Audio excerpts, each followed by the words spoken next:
ભાવનગરની સરકારી મેડિકલ કોલેજમાં બની રેગિંગની ઘટના। સિનિયર વિદ્યાર્થી સહિત 6 શખ્સોએ માર મારવા, અશ્લીલ શબ્દો બોલાવી, અપશબ્દો બોલી માર માર્યા સહિતની 2 અલગ અલગ ફરિયાદ નીલમબાગ પોલીસ સ્ટેશનમાં નોંધાઈ।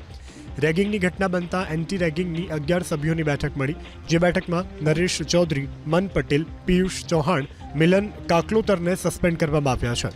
એટલું જ નહીં, ઇન્ટર્નશિપ કમ્પ્લીશન સર્ટિફિકેટ તેમજ કોલેજના અન્ય સર્ટિફિકેટ પણ ન આપવા નિર્ણય કરાયો।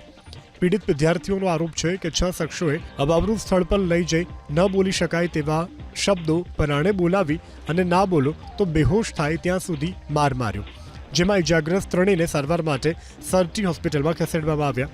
તપાસમાં એવો પણ ખુલાસો થયો છે કે પદવીદાન સમારોહ કાર્યક્રમમાં આયોજનની દાજ રાખી તેમજ સોશિયલ મીડિયા પર બનાવેલ પેજમાં કરેલ નિર્દોષ મજાક બાબતે બંદૂક રાખી 6 શખ્સોએ તેમના પર રેગિંગ કર્યું।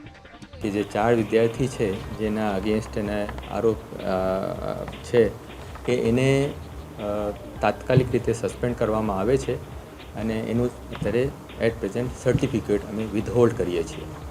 આ એન્ટી રેગિંગની ઘટના છે, કેમ કે એક વિદ્યાર્થી બીજા વિદ્યાર્થીને માર્યા તો આ રેગિંગમાં આવે।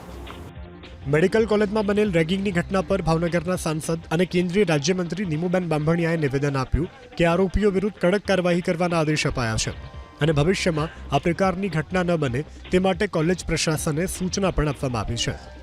રેગિંગની આ ઘટનાથી અન્ય વિદ્યાર્થીઓમાં પણ આક્રોશ જોવા મળ્યો છે। મેડિકલ કોલેજના જનરલ સેક્રેટરી અક્ષયગીરી ગોસ્વામીએ કડક કાર્યવાહી કરવા સરકાર સમક્ષ માંગ કરી છે, તો એનએસયુઆઈના કાર્યકરોએ પણ ડીનની ઓફિસની બહાર સૂત્રોચ્ચાર સાથે વિરોધ કર્યો। એનએસયુઆઈએ આરોપીઓની ડિગ્રી રદ કરવાની માંગ કરી।